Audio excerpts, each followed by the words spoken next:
এবং যেটা এখন সবচেয়ে বেশি দরকার, স্কুলে মেয়েদেরকে সম্মান করা। অস্বীকার, অন্ধকার যেন অন্ধকার, মেয়েদের চারিদিকে বন্ধ দ্বার, জমছে কত ফাইল, জমছে কেস, বিচার ছাড়া মেয়েরা হচ্ছে শেষ।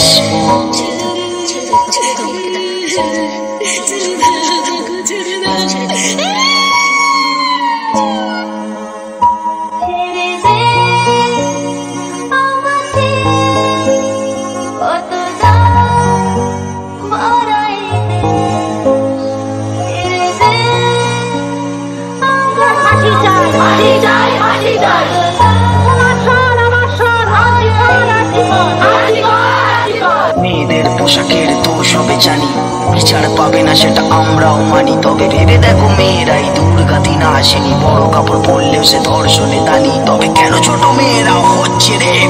কবে নেবে সরকার পদক্ষেপ? কবে নেবে সরকার?